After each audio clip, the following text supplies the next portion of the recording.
જય જવાન, જય કિસાન, જય જય શિક્ષિત યુવાન, નારી શક્તિનો જય હો, જય માં ગુજરાત. આજનો વિડીયો આપણો એક કમકમાટી ભર્યો છે કે ખરેખર આવું ઓસ્ટ્રેલિયામાં થાય. ઓસ્ટ્રેલિયાની અંદર મેલબોર્ન નામનું સિટી છે, ત્યાં એક રોમવિલે નામનું એક જગ્યા છે. રોમવિલે એટલે કે કોઈ ફ્લેટ છે ત્યાં. હવે ત્યાં ગાંધી બાપુની મૂર્તિ હતી. હવે ગાંધી બાપુની મૂર્તિમાં એક કાંસાની મૂર્તિ હતી. એ કાંસાની મૂર્તિના ગ્રાઇન્ડરથી પગ કાપી નાખ્યા. પગ ત્યાં ચોટેલા, પગ કાપી નાખી, મૂર્તિ ચોરી ગયા. હવે આપણા વિદેશ મંત્રાલયે અફસોસ તો કર્યો છે, બહુ કડક શબ્દોમાં વખોડી તો કાઢ્યું છે, પણ વખોડાથી શું થશે? મૂર્તિ પાછી આવી જશે.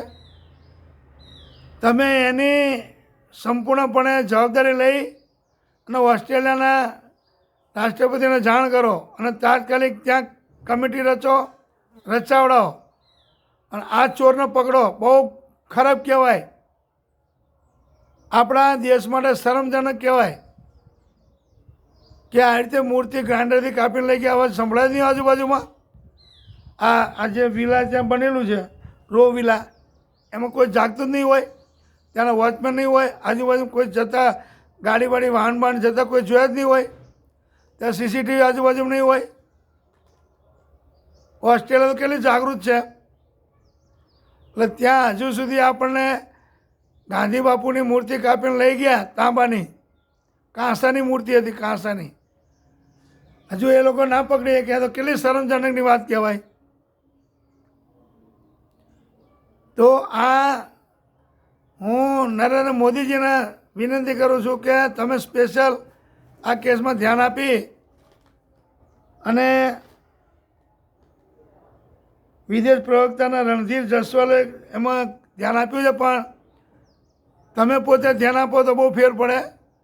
કેમ કે તમારી અમારી બધાની ઇજ્જત ગઈ છે, આખા દેશની. આખા દેશની ઇજ્જતનો સવાલ છે આ, કે જ્યાં બનાવ બન્યો એ બહુ ખોટો, એટલે બહુ ખોટો. મેલબોર્નમાં ગાંધીજીના કાંસાની મૂર્તિ આખી હતી અને એના પગ જે ચોંટાડેલા હતા એને કાપી નાખ્યા. ખાલી પગના પંજા રહેવા દીધા, ચંપલ સાથેના. ઉપરની આખી મૂર્તિ કાપીને લઈ ગયા. કેટલું શરમજનક કહેવાય ભારત માટે. આપણા ભારતના રાષ્ટ્રપિતા ગણાય ગાંધીજી. જે આપણા ભારતના ચલણી નોટો પર ગાંધીજીનો ફોટો છે. અને જો એમનું આ રીતે કાંસાની મૂર્તિને કપાઈને લઈ જતા હોય તો ભારતના ઢાંકણીમાં પાણી લઈને ડૂબી મરવું પડે. છતાં કોઈ ઊંચા નહીં થતા. વિચાર કરો તમે કે ભાઈ જાણી જોઈને કપાઈ. આપણા દેશના રાષ્ટ્રપતિ છે, ચલણમાં એમનું નામ આવે, એમનો ફોટો આવે ચલણમાં.